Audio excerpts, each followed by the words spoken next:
What's up, guys? It's Mandy. It's Wanda, It's Jen. And this is the Two Girls, One Bar podcast. your strength sport podcast for the girls.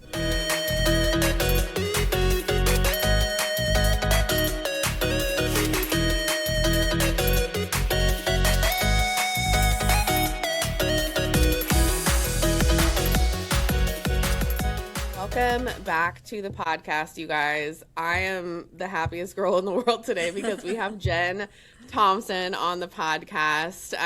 So, Jen, welcome. Thank you so much for joining us today.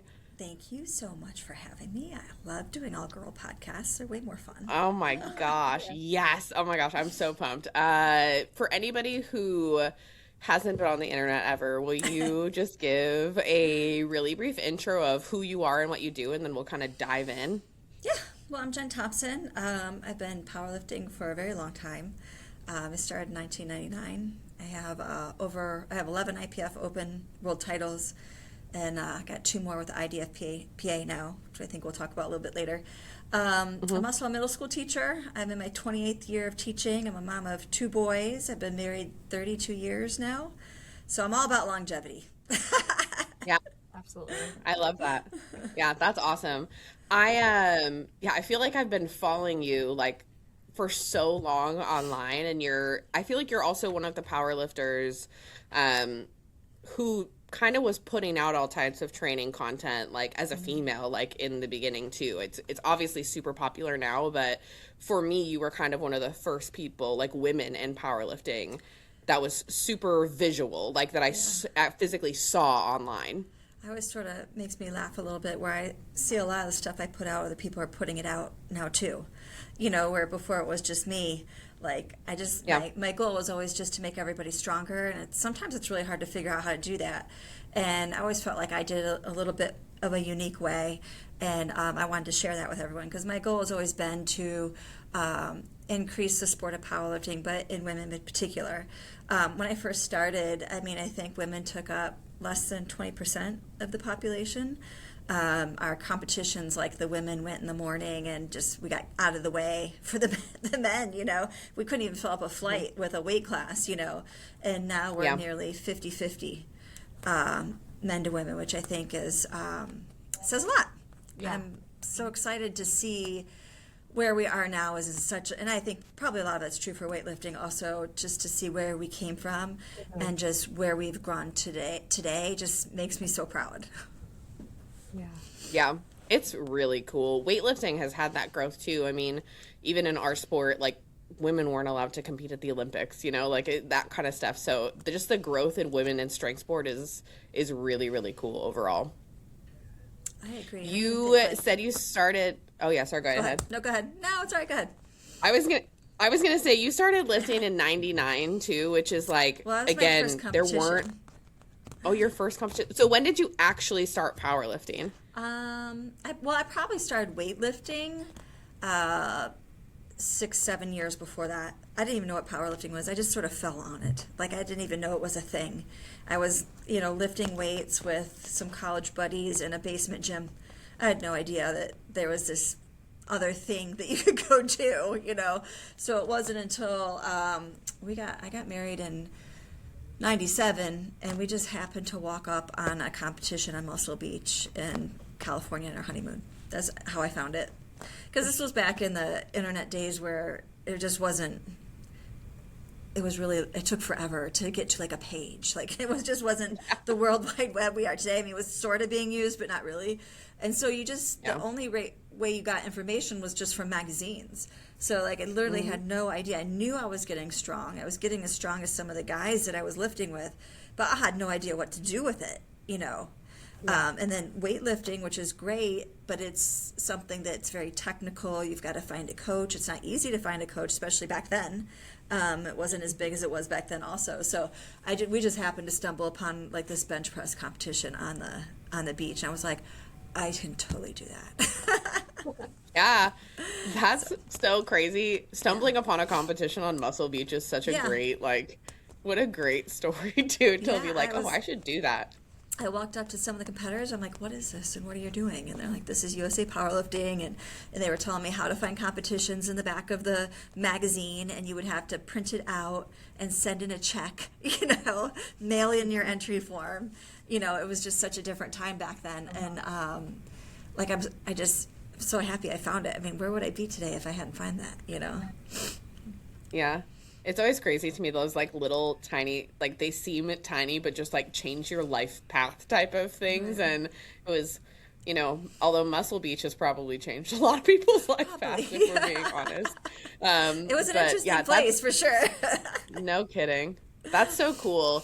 When you started lifting, so you were lifting, in somebody's basement gym with a group of people in college, had you been involved in athletics before then, or what kind of made you jump into like picking up weights with friends? I was a big runner. My dad was a long distance runner, and so I used to do that with him. I ran track in high school, and I ran cross country in high school. So we would run road races and things like that. It was just kind of something I could connect with my dad. And I didn't honestly really like it. Who loves running, And so when I met these friends in college, they would invite me down to come weightlift with them all the time.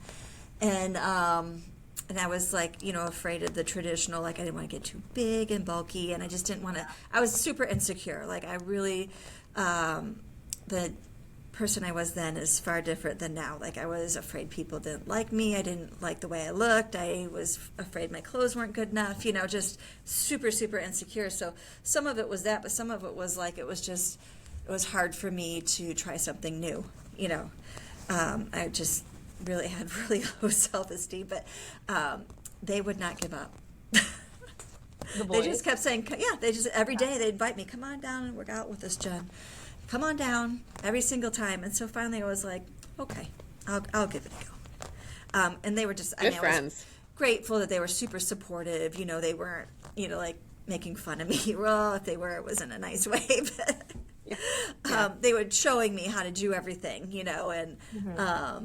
and it was just a very encompassing community, which with weight, it doesn't matter what kind of weight training you're doing. People are good people, Yeah. So eventually I gave up the running and just really started, because it was like a social event, each day. I don't know how you guys train, but like everyone comes down from wherever they are, all the neighborhood people come over, and then you run through this routine, and it's a community of cheering for each other and pushing each other. And it just was something I'd never experienced before. So I was hooked. That. Yeah, I bet that like provided like such a great sense of community too. So how did, if they like contributed at least like your type of change to that insecurity mindset, how did you like kind of change like how you viewed yourself then, or like what was the process of like kind of adapting to like seeing bigger muscles and like just feeling stronger? Like how did that like change your sense of insecurity? Well, it took a while, honestly. I mean, when you feel bad about yourself, it takes a lot of repeating to make you think differently than what you're actually comfortable thinking, So, but, they always kept telling me I could do things that I didn't think there was any way I could do, and then I would do them. Like, I would accomplish them. They're like, you can do this. I'd be like, there is no way. And then, like, even still today, like, my husband will be like, we could do this, and I'm like, there's no way. And then somehow it happens, it still kind of surprises me. But I just think a little bit over time, just their support and knew that they had my back, just started more and more. Like, I mean, I was afraid to go to the grocery store by myself because I was afraid people were staring and talking about me.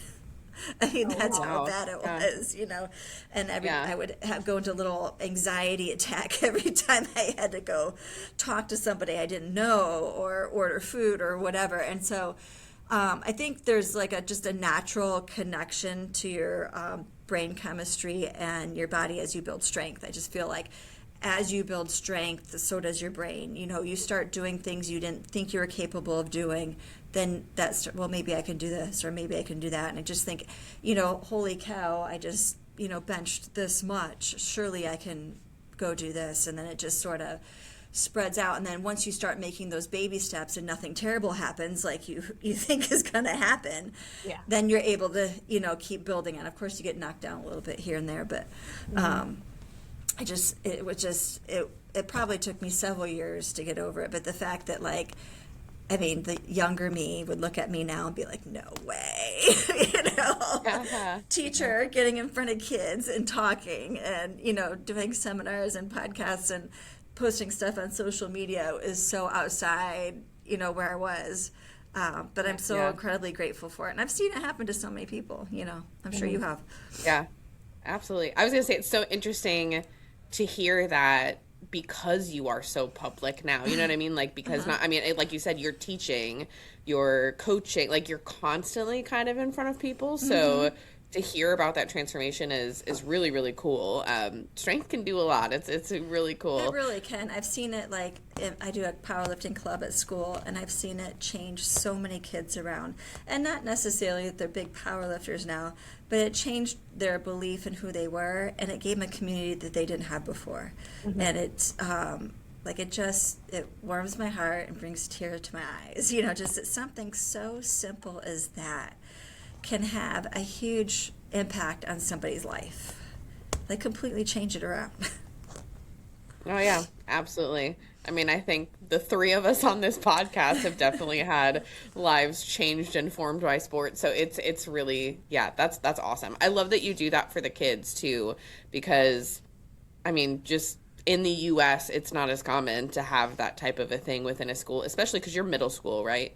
I'm middle school. I do it with my high school kids. It's a charter school, and we're all on one campus. We have elementary, middle, and high school. Okay.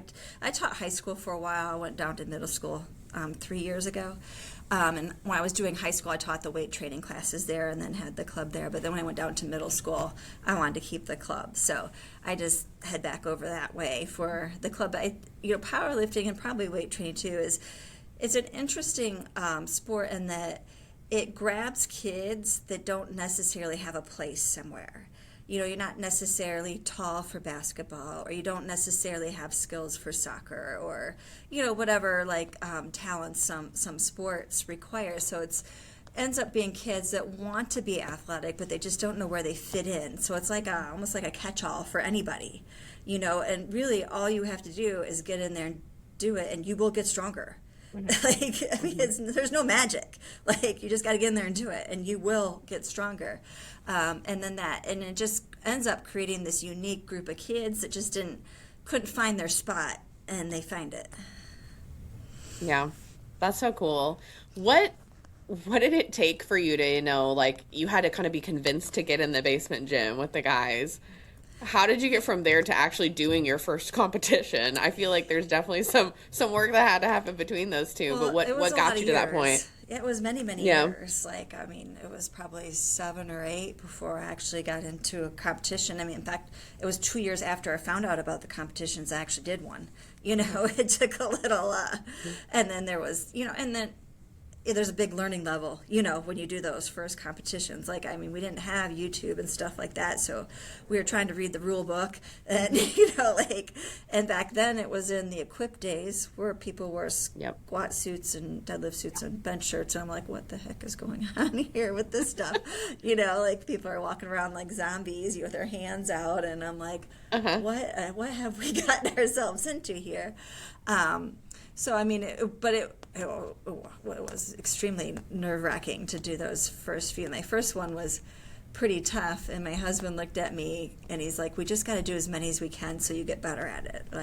Because my nerves were killing me. I was lifting, so much less from the gym into the competition, because my nerves were so fried. I was a nervous wreck, it was jittery. I spent most of the time in the bathroom, So he's like, we just got to do it till you get comfortable with it. So we just did as many as we could till I finally felt like, and there's a lot to learn, every single time. And I even think now I've probably done, I think, over 110 competitions now or something like that. That's and crazy. Even now I still learn something every single time. Now it's not a lot. Usually it's just one thing now. But I learn something about myself, about how I approached something, how my training led up, how my dieting went, how my mindset for the platform, all that sort of stuff. Every single time we do a little breakdown, like what went well, what didn't go well, what can we do better next time. There's always something. Yeah. How did you kind of overcome, I mean, you had your husband encouraging you, which is huge to kind of have that support system as well. Yeah. But how did you kind of overcome that nervousness to be like, yeah, I want to keep competing? Because that's hard for people. That's not an uncommon thing for people to do a first competition and feel anxious or nervous about it. You're standing up in front of a bunch of people watching you do it, and then you're being judged also, like it takes a lot of guts just to get out there, I feel like. It took a very long time, but honestly, I'm a big competitor. So I finally just got pissed enough at myself to be like, get your ass in there, get your head together. A friend of mine was a really good collegiate wrestler at UNC, and he had sent me this book called Body, Mind, Mastery by Dan Millman. And it's a really old book. It wasn't so old when I read it. But he was the U.S. gymnastics coach years ago. And it's all about breaking down your brain and how to focus. And it gives you little lessons to go through. And it's broken up into little pieces. And so I just started following that. And a lot of things that helped was a lot of visualizing, you doing it. So every day I would go for a walk and I would walk myself through each rep, each lift of the competition. And a lot of times I would screw it up in my practice and I would have to start over, oh, this happened. I miss my own lift in my visual practice, So, but you do it enough. I mean, studies show it's almost as good as actually physically doing it, So that was a big moment for me, was it was all mental, really. So it was doing that mental practice. It was going through these little mental gymnastics that he had in the books. And then, before I get out to lift, I always give a big shout and I raise my hands to get the crowd yelling. And I do that because it quiets all the negative voices in my head that are going on. I just did it one day. I got mad. I was upset with myself for just getting so nervous and hesitant. And I started shouting and I started raising my hands. And it's like you feel this energy start building and your hair is staring up on your arms, And so you're so into the moment, you can't let those negative thoughts be oh, I missed this in practice. How am I going to get this on competition day? So it was able to get me out of my own head. And then once I started doing that, I was pretty good. But it wasn't quick. Yeah. So, I think for some people it's easier than others. Yeah, for sure. So after you get your first 2 competitions out of the way, what does it actually take to be, I don't know, setting world records, becoming champion 11 times or whatever? So I don't know, you've had such an amazing career so far, so I'd love to hear about it. Well, I only did bench press only in the beginning because that was what I was good at. And back when we lifted, if someone wanted to know how strong you were, they would say, how much do you bench? That was the marker of how strong you were. Ask that. Yeah. I was it's still a thing. Then the gym full of bros, that's all they cared about was the bench press. Legs were an accessory you did every once in a while. So I was pretty good at it to begin with, and then I had to figure out that whole bench shirt and stuff because that's what was going on. So I was really competitive right from the start. I think my first nationals, I might have broke the American record. I got invited to Worlds the very first year. I think I took third. Then I took second. The next year I took first after that. And then kind of been up and down. But after I did that, I was like, well, let's try this 3 lift thing. I got this bench thing down. Let's try all of it, So that's when I started doing that. But honestly, I really wasn't good. I mean, I was good, but I really wasn't where I was until we went raw. And that was probably, I think, 2010, 12, something like that. I was never great in the equipment. We didn't have social media. No one knew I was benching, over 300 pounds. You'd have to read Powerlifting USA magazine to know that. And there wasn't that many people reading that, So I had been pretty strong for a while, but no one knew it. So, once raw hit, I realized I was way stronger than I thought I was when everyone took off the equipment, and powerlifting exploded because no one really likes that stuff anyways. And then social media came, all right around that time period. So it was just kind of like everything kind of came together, and I was like, wow, I was just winning everything at that point, which was awesome. It wasn't easy, like I definitely had good competition, especially on the international level. But I was able to maintain it for 5-ish years, 5, 6, 7 years, something like that. I got used to winning. Just like, once you start, you don't want to stop. Yeah. I was actually going to say that I feel like some of your like traits that you brought into weightlifting like did come from that like endurance stuff, because you kind of came in with that characteristic of like, we'll just keep going. And that's something that usually people getting into a strength sport kind of have to figure out like as we go, because we're not coming from an endurance based sport. So I think that's really interesting. Well, and I think too, like for women, there's not a lot of women that continue past college, you know what I mean? Because we get married, and then we have to have the babies, which is really hard to come back from that, So I think there's not many that do it, honestly. Like we got married, we adopted our first son, I had our second son, but I never stopped. I stayed in it the whole time, partly because I had a really supportive partner that did it also, and so it was just our thing. But it's hard for, I think, women in particular to come back from such a traumatic event to your body, because it really is, and then to balance motherhood, work life, powerlifting, whatever, weight training, whatever your sport is incredibly difficult. Very few people do it. So we have a really big gap for women in sports, and you're starting to see more, like even in track and field now, you'll see women still competing after they just had their second baby. What was that? Felix was. Allison Felix, yeah. She was one of the first women to start fighting for women's rights with sponsorship and having children and coming back. And that's not that long ago. It's very soon. Yeah. So it's something that I think we're currently pushing and starting to make happen, which I think is good. Yeah. The conversations are definitely starting around that, and we have a long way to go. Like we said, Allison Felix, that was only a couple years ago, where she was like fighting Nike to keep a contract because she had a baby, which when you think about it is insanity. Ridiculous. Yeah. Even if you just like think about the level of you didn't take away LeBron's if he would have had a baby. Like, it's crazy to me. So it's or if he got nuts. injured and was out for a year or something, Yes, exactly. Like, it's nuts to me that conversation has to happen, and also that it's like happening now. Like, why haven't we solved this already is kind of how I feel about it. Did you have... I think sometimes women don't think that they're able to come back and be competitive after an event like that. And so we're starting to see more examples.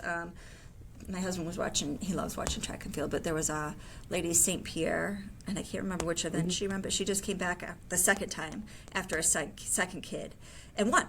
Yep. So I think the more we start seeing more examples like that, more it starts believable that your competitive career doesn't have to end once you decide to become a parent. Yeah. Did you have other people? So obviously, like you have a great support system, and your husband also lives. Did you have other people that you knew who were like? Did you have other women that you were lifting with, or maybe even other like moms? Like, was that a thing, or were you kind of on your own figuring out what that looked like? Yeah, I was definitely on my own. Like comeback. Yeah, it's definitely on my own, because either the girls that I was competing against were younger, were in college, or they were older in the masters. There really wasn't a lot of in between, or they just chose, women that chose not to be parents, which is nothing wrong with that either. But or just were single, that happened to be my age. But there really wasn't, back then. They really thought that, they medically thought you shouldn't lift while you were pregnant, that it was dangerous for the baby, which, I mean, certainly there's situations where it can be, but, it was just, frowned upon, like, what are you doing? Like, you're going to hurt your baby if you're out there lifting it. Now we know, like, a certain amount is good, Yeah. So we're starting to see that transition, but like I feel like it's so like weird that it's taken this long. I mean, I'm It 52 really now. is. Yeah, it really is. And even just like, I mean, Wanda's doing her PhD, but even sports science, like how often the studies are on men and not Yeah. on women. And it's always really crazy to me. How have you kind of used that to, I mean, you said in the beginning, one of your big things is getting other women to, lift and feel strong and pick up the barbell. So how did you kind of start doing that, or when did that become, I guess, a priority for you that you wanted to kind of take that on? I think just like once I had won a lot and I kind of made my name for myself, I felt like secure enough that I could be telling people like, hey, come do this with me. Like I had like something behind my name, so that made me credible, I guess is what I'm thinking it. I loved what I do so much. I really wanted to start giving back. So, I started refereeing, I started holding events. I took over the state chair for North Carolina to try to, I mean, when I took it over, we had 31 members. That was in 2004. And then I actually just gave it up a couple years ago, and we have like over 600 or something like that. But I wanted to start putting on high quality events because you guys know, like, they were shitty events. Like they were, at the VHW hall or VHF hall or like in some janky hotel ballroom or a community center and poorly run on the local level. So I really wanted to like show that these could be done well and could be an experience, and we could start treating our athletes as special, like special people. And then after that, we were doing women's weekend seminars called Iron Sisters. This was a while ago, but myself, Kim Walford, who was also a multi-time world champion, and then Frances Manius out of Canada, and then a couple of friends, we started every quarter creating these Iron Sisters events where we would have like 20 women come in, and we created like this whole weekend experience of building a community and teaching women how to lift correctly. And that was a lot of fun. That ended when COVID hit. So now I just mostly do seminars on my own, and then you could come with me to Portugal on my next one if you want. I was gonna say I was like, that stopped, but I saw that you posted about a trip to Portugal, and I was like, wait a second. So what is the Portugal thing? So I started doing this like vacation group called Trova Trip came to me a couple years ago and said, do you want to run like a vacation seminar? And I was like, oh, that sounds great. So we did our first one in Costa Rica, which was simply amazing. And then last August we did Greece, which was again like, it's just to me it just always, I shouldn't surprise me anymore, but when you get a bunch of people that don't know each other but have this love for lifting, it's always good. There's always just, you meet such fun, interesting people, and you just gel and have fun together. So the next one I'm doing is Portugal, and so it starts in Lisbon and that goes to Algarve Coast, and it's like there's some city tours, but there's also some hiking, there's some kayaking, some caving, and wineries, and then seminars in between all of that. And you kind of, it's almost like going to adult camp, like we have dinners together, we plan excursions together, we live together. It's so much fun. So that's the next one. Is Portugal. That's so cool. Yeah. Oh my gosh. We have a few spots open, and I have $100 discount right now going on. If anyone's interested, we'd love to have you. Oh, that's so cool. Oh my gosh. I love traveling. Traveling is so much fun. Yeah, that's so cool. And like cool places so far too, like Costa Rica, Greece, like she's like on her bucket list, and she's like, here's where we're going. We're just gradually moving through the places that I really want to go. So I figure like that's good. So the people that come on these trips, what's like the general age range? Are they like mostly all over? Like we had girls in our 20s, and then we had a married couple in their 70s, and they were celebrating in Greece their 40th wedding anniversary. when we were there, That's which is cool. And we had a couple people in their 70s and then 30s, 40s, 50s. Like, it was such a dynamic range, you know, and it was mostly women, but there was a few men there also. So, and I always bring my husband, Donovan, with me. Yeah. I Because feel like that's so unique to strength sports. Like, the wide breadth of age ranges that are either starting late, participating for a long time. Like, longevity in sport and other sports is not necessarily as long. Like, I mean, think of something no, like a gymnastics where you're 18 and retired, you know, like, I right. think strength sports are so unique in that, you know, these women that you're convincing to lift can just keep on lifting for as long as they want to, and it's good for them to do it. It is so good. I mean, they have, there was just this, I don't know if you've heard of this study. I'm going to pull it up because I just have a post getting ready to go out about it. But it's on osteoporosis. Yeah. And so, like, once you hit perimenopause, which for some people is in their 30s, and it goes all the way into your 40s and whatever, you automatically start losing bone density. And then once you hit 50, everybody is at risk for, and women in particular, but some men also are at risk for osteoporosis. So it's a real problem. Gosh, I can't find it. What was her name? Stacy Sims. Nope. Where is it? On the name. Thought I'd just take a wild guess. But speaking of, We can Belinda always Beck. find it and put Sorry. it in we can put it in It's the show Belinda notes Beck. too. And it was Like, if called, there's a, It was called the Lift More study. And so they took two groups of women. One they did not much with, maybe just some little bit of exercise. And the other one they did resistance training with. And the women that did resistance training, and these women were older, I can't remember exact the age, but they gained 35% in their bone density. 35%. Like, they used to think like you could just kind of like stop it from happening. They didn't know that you could actually gain at any age bone density. Like, it really like is just astounding that you can increase it with weight training. yeah. And so, like, to me, that is so huge. So it doesn't matter that you're 60 and you've never lifted weights before. Your joints are going to be so much better, and you're going to gain bone density. So the odds of you fracturing a bone from falling is like far less. I mean, for some people, that's, you know, you're done after that. So really, like, I just find that like so profound. yeah. There's this How do you, there's this woman at my gym right now. She's 48, and she's like, she only just started weightlifting maybe like within the past year. She's like, I'm 48. I only got 2 years of lifting left in me. But it's What? like, you why are you stopping training at like your most critical time? yeah. And she's Well, like some of talking it is, about yeah, we need to get our medical field a little bit more on board, you know, with some of that. yeah, she's attempting to she wants to go to Masters Worlds in Cool. Utah coming up, or like Masters Nationals or whatever.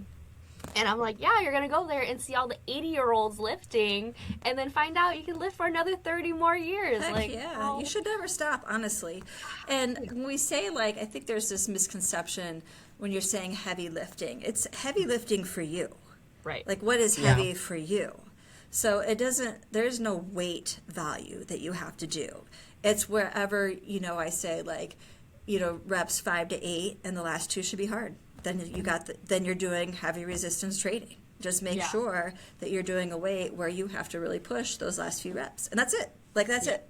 Like, it's not like you have to lift 100 pounds, 200. It doesn't matter. It's just you pushing yourself. And then and you're going to be so much better. I mean, like, I'm 52. I've still got 0 menopause symptoms at all. Like, I don't feel worse than I did in my 30s, I don't think. Like, I honestly, there's not anything I think, oh, like, I don't get up and go like, oh, my knees hurt today, or nothing hurts. I feel awesome, and I do think it's because I've been lifting since my early 20s, nonstop, other than one baby. But I lifted almost through that whole thing too. I mean, I guess I never really stopped lifting. I just stopped competing for a little bit, but I do think that is the sole reason why. Do you? Yeah, absolutely. just out of curiosity, do you have any other like recreational hobbies or sports that you've picked up outside of powerlifting? Oh, I just like to do stuff. We live on the lake here, so I water ski, do a little wake skating. I love hiking. We have a little place in the mountains. I go hiking all the time. We have a little pickleball court across the street, so my husband and I will go just hit the ball around. I think it's fun and play pickleball. So I just think it's about being active. You know, I don't necessarily like deep into another sport like I am with this one, but I really love doing other things and trying new things. Like in Costa Rica, we mountain climbed up this huge mountain face. Like it was so scary. But I was like, let's do it. And I learned how to surf, you know, while we were there. And so I'm all about, I just think you're not living if you're not pushing yourself into being uncomfortable and maybe a little fear. Right. Yeah. I'm just curious because I know I also do a bunch of random different hobbies and activities, and like with hiking or with like skiing, snowboarding, I would be in so much more pain if I wasn't strength training, if I wasn't building those muscles around those specific joints. And like, going on a hike, my legs would be so tired, and like just even coming down that eccentric loading down the hill is awful. So I'm just curious, like, because you don't have any aches and pains. It's like the years of just like training. It helps with just like overall quality of life. I think so. Like I think that I look at other people that are my age, and we don't look anything alike. You know, the people that have been sedentary or haven't been very active in their lives, or you know, I've always been really good at nutrition, things like that. Like the difference between us is night and day, and that's kind of sad, you know. But also, like, okay, I'm on the right track, you know. Yeah. Sometimes I'll want to do things, and my husband will be like, "Are you sure that's a good idea?" I'm like, "Why not?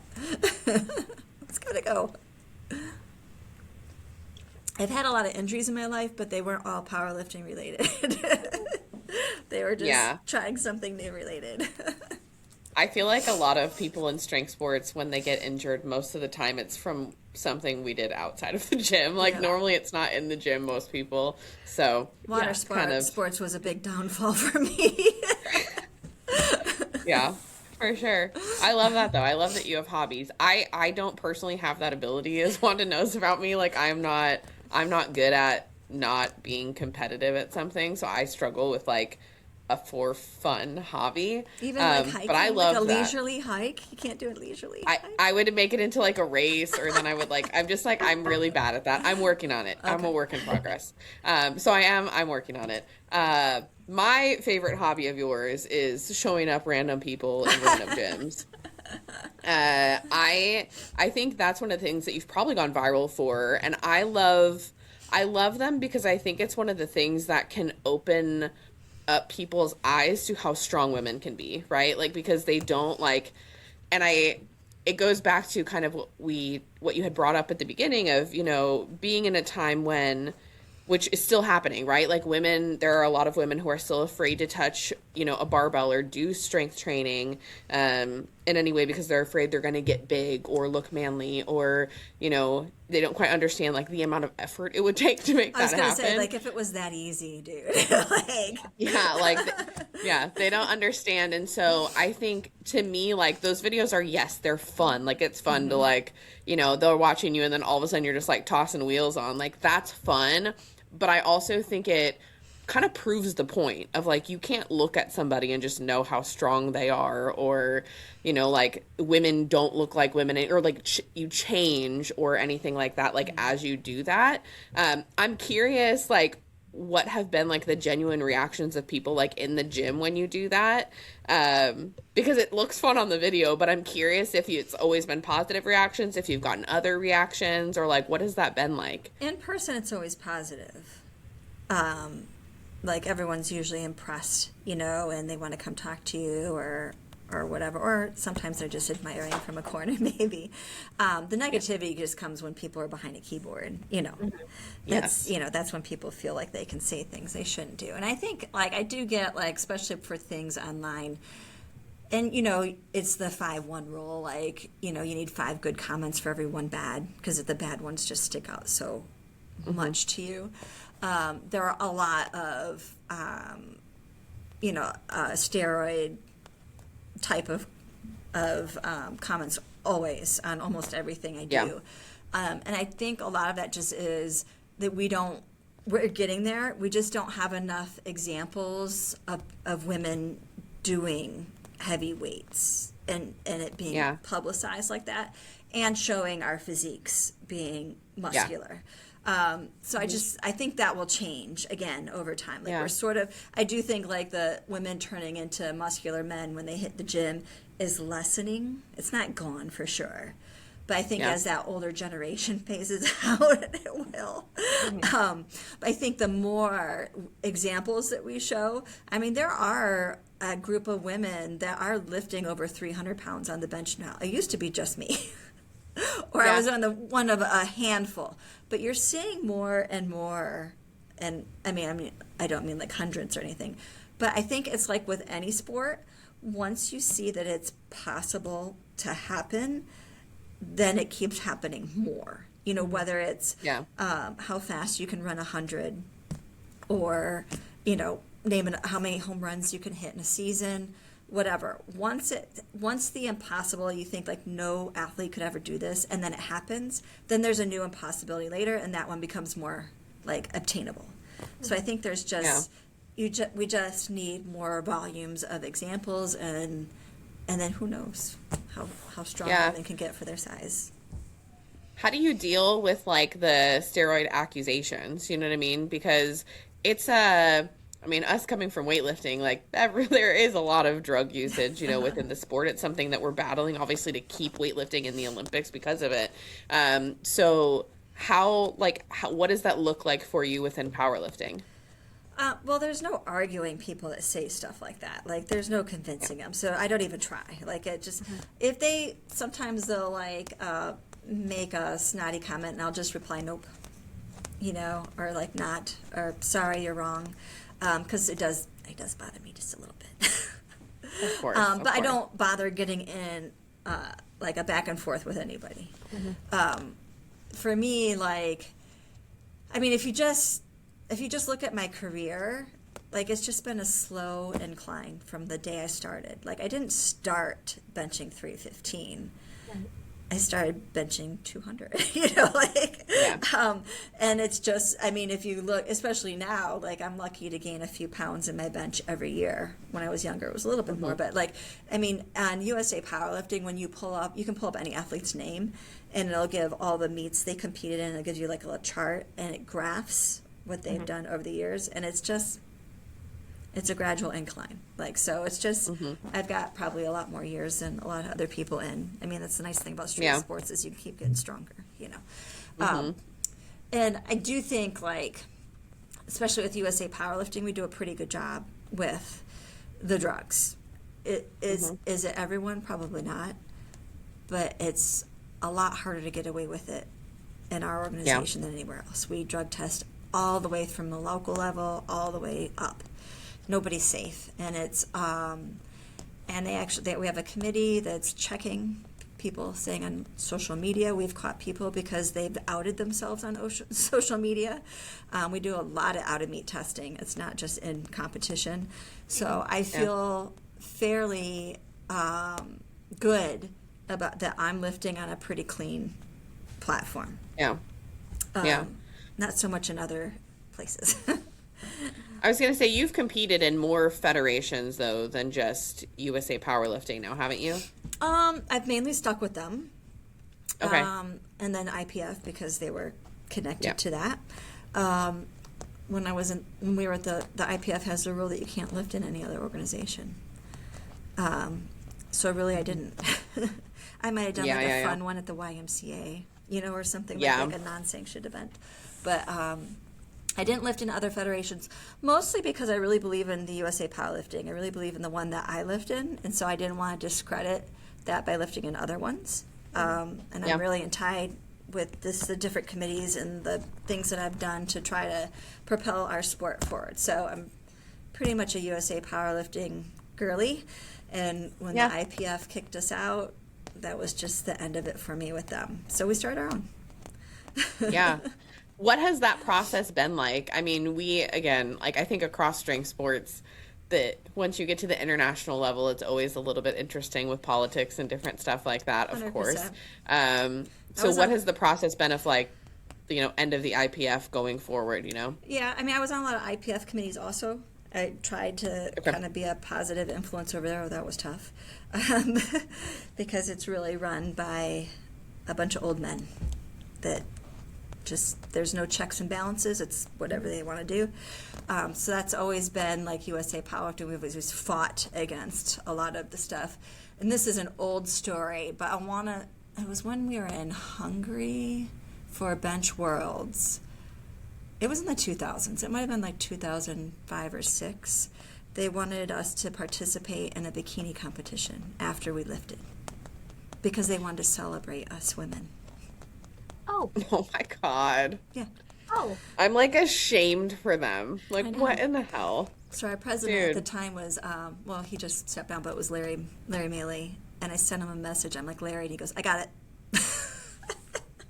That's all he said. I got it. And then, but then at the ceremony after Worlds, you would have, at the very end, you would have a ceremony. All the competitors would come to this big banquet, and they would give, I don't know if USA weightlifting's the same, but they would give away the team trophies and honor the champ of champs, give your certificates. And it was an opportunity for all the athletes to kind of intermingle. Well, they had a lingerie show right in the middle of it. Oh my God. Yeah, half-naked girls walking around. Like, it was just insane. Oh my gosh. So that is nuts. But it was that kind of stuff a lot. Yeah. So as much as I am super sad about, because the IPF does have a strong name as far as like being the number one competitors. And I do think like I lifted in the golden era of that time. But once they went to, like probably you guys, only WADA drug testing, and they're only drug testing 0 to 1% of their athletes now, and it's never the ones that are winning. It's changed a lot in the few years that they've gone to that. And so that's just not what I want to be a part of. So we started our own, and it's called the IDFPA. International Drug-Free Powerlifting Association, and it's obviously it's going to take some years to build that up, but we were in South Korea last December for our first Worlds, and we had 330 athletes. We had 18 different countries there, and it was a wonderful event, like top notch, like just so well done. The production was incredible. So was it as competitive as an IPF meet? No, but it was pretty awesome, and I think we'll get there. It's just going to take some time. Absolutely. Powerlifting does such a great job of just the production of the meets, and even like you mentioned, having like a banquet after. Weightlifting could never. Weightlifting could never.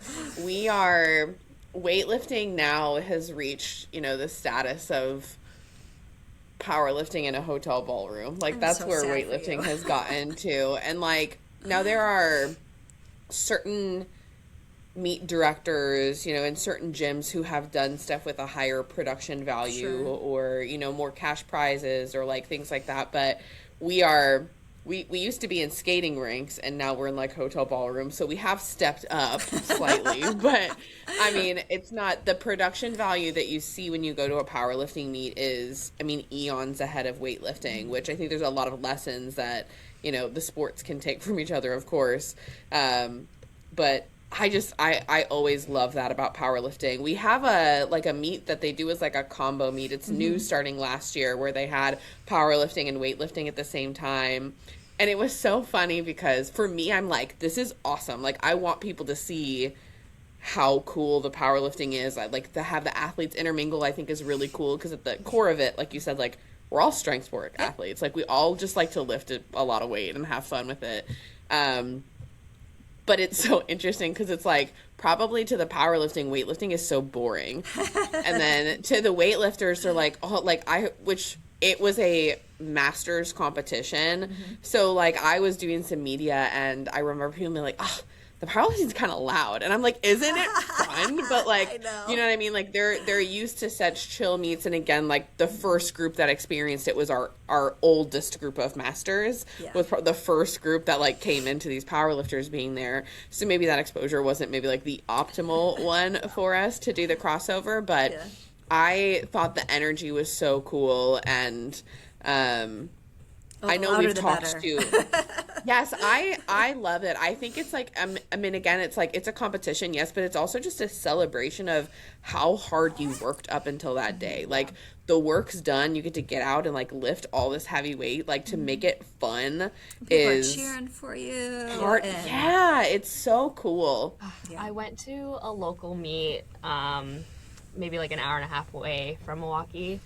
And it was so awkward. They would turn up the music maybe just barely as they're announcing who the athlete's coming up, and then turn it off immediately. It's just so awkward. Especially because like if you have a big Friday, you're lifting with your friends at your like club gym, high energy, and it's like you want to be able to reciprocate that or replicate that. Even our local meets are pretty darn good. And we had our last state meet last year. It was in a gym, but it was in the Bucked Up gym. You know, the people that do the energy drink and that sort of stuff. So it was like this huge space with this, you could see over the top and stuff. And this one woman, she was a master's lifter, and she was pulling for a master's American record, and it was a really long fought lift. But everybody was on their feet, screaming and yelling for this woman to get this weight. And it was like, I was refereeing, and like the hair on everything's like sticking up. And like, just to see these kids shouting for this lady that's pulling with all her might to try to get this record. She's an older lady, it just didn't matter. Like the crowd is electric, and the community is so good that you're cheering for everybody's win. Yeah. And I love that. Yeah. Maybe weightlifting will catch up. A dream. One day. A dream. Or you could just it happens. Yeah, so it happens within certain communities for sure, and definitely at certain meets, like certain sessions will get real amped up. You put an Olympian in there, and then like of course everybody's screaming and shouting and all of that, and that's cool. So there are some sessions at some national meets that do get a little bit rowdier, but even within that, it's not quite the same. Again, I think there's a handful of local meets that do feel that way. I personally, as I've run meets, I'm like, crank it all the way up, let's party, and like that's been the mantra. You need Gino Powerlifting over there to announce your meets. Oh my God, yes. Literally, like people would not know what to do with Gino and weightlifting, and he is, I mean, like that type of energy, I think we need it, right? I think that's the type of stuff that helps grow the sport and helps people get excited. But weightlifting I think the majority of weightlifters couldn't handle it. He was really a pinnacle change for our events. They were very much like, Mandy, you're up, Wanda, you're on deck, and Jen, you're in the hole. And that was it. And then he came on stage. I was at the meet he did, and was in Rockaway, New Jersey. And he's up there flamboyant, going crazy, giving everyone nicknames. And everyone was like, yes, we want this. And so, I mean, it just started from there. And then he's gotten crazier and crazier with his outfits and everything else as time has gone on. But he brings so much energy to the event, and he knows all the lifters. He knows you. He knows what you're doing before. He's getting the crowd pumped up for you. And we've had a couple other announcers step up and do really well also, following him. But, an MC can really change that up for you. Yeah, absolutely. MCs, people on like a live stream, right? Now live streaming is more of a thing because people who can't travel can still watch the meet. So even like having really good announcers on a live stream that can kind of amp up, so you kind of get huge. That energy of the meet. Like I think all of that can completely change an event. 100%. And there's people that really enjoy doing that too, if you can find them. Yeah. Yeah. We need to get all those podcast bros and teach them how to announce meets. That's like their official job coming up. With technology and stuff, with the lifting cast and you can really see where they've gone and what their history and stuff is. It's not really that hard, I feel like, to be able to say something about the person coming up, where they're at in the competition, give you an idea of what's going on. I mean, I think with both our sports, that's probably the hardest part, is getting people to understand, like, what's happening. And, like, the first lifts are always so boring because they're just openers. Yeah. Yeah, it's definitely, I think there's a learning curve with any strength sport. I know one thing we've talked about too, with we have people we know who have done powerlifting, have done weightlifting, or kind of crossed over, is also explaining to people from one side or the other, like the length of a meet, for a powerlifting meet versus like a weightlifting meet, but then also like then the weightlifting meet is kind of boring, but it's shorter. Like, so kind of that kind of a thing is really interesting. I'm curious kind of what you have coming up. Like, we talked about the trip to Portugal, but you're obviously, like, you're teaching, you're coaching, you're training, you're going to Portugal, so it's not like you don't have anything going on. But what's next for you, or what are you working on? When do you compete next? Like, Arnold. what's coming? Yeah, I always got stuff going on. So we got the Arnold coming up, which I'm excited about. I'll be in Nashville next weekend for a seminar. And then we have the Arnold the first weekend of March. And then in April, we always help coach the Collegiate Nationals for Midland University. So we spend the week coaching there. If you've ever been, I don't know how collegiate sports are for you guys, but it's so much fun. Like, the teams come out and they're stuck out, and it's a true team sport. Like, they're ringing cowbells and going bananas like 24/7. It's like, it's so much fun. I think that's where most of the energy for the weightlifting is at the Arnold. It's like you have all your collegiate kids on one stage. But we don't have universities at the Arnold anymore. That's actually something I'm nervous about. So for weightlifting, they moved universities and smashed it in with masters, which logistically, I understand why, because they wanted to make both, like, that gets more people into the Arnold and then creates a larger, more substantial meet for, like, masters and unis. So I get it, but we're losing that university's energy at the Arnold, and I am so sad for that, because it's like, it's electric, right? And they are a team, else. right? Yeah, it really is cool to see that team camaraderie like going on. It really is something special. So I enjoy doing that. And then we've got Raw Nationals, I think, in June, and then Portugal, and then Bench Nationals, and I don't know about after that. Yeah. Raw Nationals are in Chicago? Yeah. So you're going to be in our neck of the woods. Yeah. I love Which Chi-Town. would be really cool. I grew up in Detroit. We used to go down to Chicago all the time. Yeah. So yeah, it'll be nice to go back there. And our national events are always huge and fun and energetic and a lot of good stuff. So yeah, I mean, it's almost like I got something every month. I was like, what do you have? And you were like, here's the 50 things coming. That's so Last awesome. fall was like, it was a huge, because we were in Greece and then South Korea. Like, that was quite the trip. But I like to stay busy though. Like, I love going to places, and I just don't like to go for very long. I'm always happy to come back home, but I like going back. So and we make it up to Detroit quite a bit because my dad's up there, so we'll be up there in a couple weeks also. So yeah, it'll be a little colder there. Oh my gosh, every time I go there, I'm so happy to come back home. Like, I'm like, I cannot believe I lived up here. It's horrible. That's so funny. I'm the opposite. I went south, and I was like, get me back to the snow. Well, we're lucky here in North Carolina because the mountains are 2 hours away. So anytime I need a little snow, we just go up for the weekend, and then I'm good, and I come back. Yeah. That's true. The beach is 3 hours. Yeah, you have like kind of all of the worlds in one. Wonderful here. Yeah. I'm not gonna lie. That's cool. Well, before we let you go, Rhonda has some rapid fire questions for you. We always like to end with some rapid fire questions. I'm not great at these. I'm gonna try though. Okay. Is bench your favorite lift? And if it is, would you prefer the squat or the deadlift? No, I actually love deadlift. Okay. Do you have an idol or an athlete that you look up to for inspiration? Well, when I was coming up with powerlifting, I really looked up to Bettina Altizer. She was probably one of the best powerlifters for a really long time. Not only that, but she was just super spunky, and she just fought for what she believed in. And so I always claim her as my favorite athlete. Okay. That's Do awesome. you like pineapple on pizza? Yeah, I do. Do you have any hidden talents? Oh, hidden talents. Oh, boring ones. Like I love to puzzle. I'm an avid reader.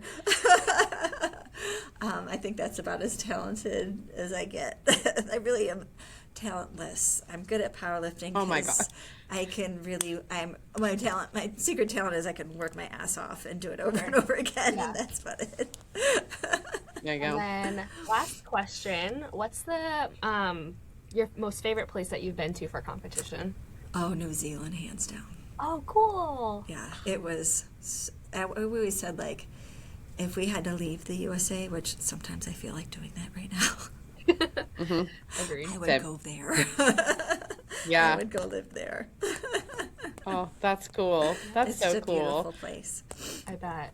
Beautiful place. Yeah. The neatest thing about that, and granted, we were there in like 2001, so I'm sure it's different now, but what we loved was the people. Like everyone just kind of lived at this middle level.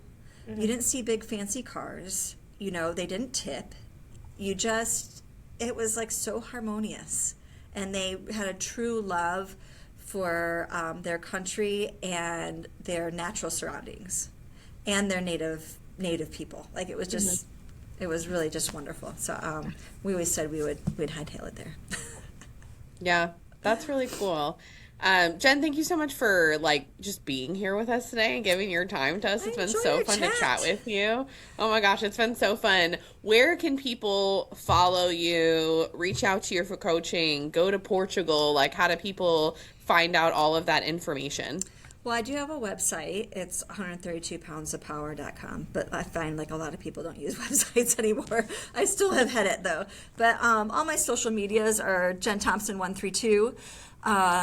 And you can find out of my, if you just go into my profile page on any of my social medias, I've got a link tree with, I have a training app. I don't coach people individually, but if you're on my training programs, I serve as like a consultant. Like you can send me videos, I will give you advice, but I don't like coach someone on the daily or weekly. I tried that and I just didn't love it.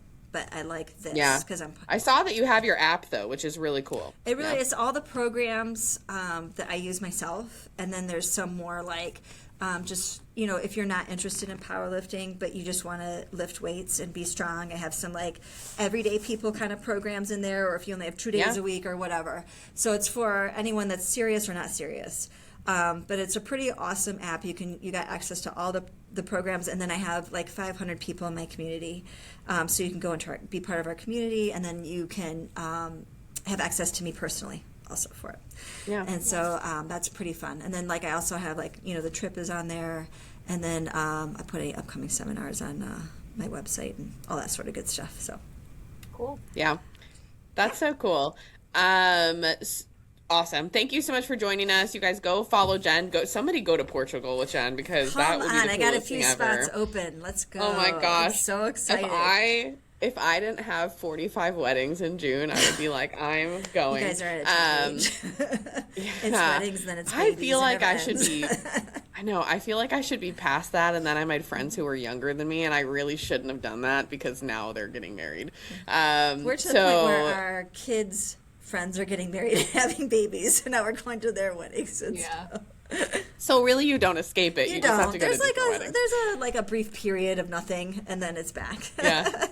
Yeah. That stuff's expensive. Well, that's though. what I'll be doing. Oh my gosh, so expensive. So expensive enough that I can't go to Portugal, but somebody should go to Portugal with Jen, and then we can live vicariously through you, and you can send us selfies with Jen the whole time you're there. So somebody go to Portugal. You guys remember to check out our Patreon. We are working to get more and more scholarships for women to do strength sports. And we are officially up to, when this comes out, it'll hopefully be more, but we are officially up to 3 fully funded scholarships for the Arnolds. Excellent. And working on the 4th one. So we are going to be refunding people's registrations for the Arnold and helping people get there. So you guys, if you want to contribute, reach out to us, let us know, join the Patreon, and we will see you guys the next time.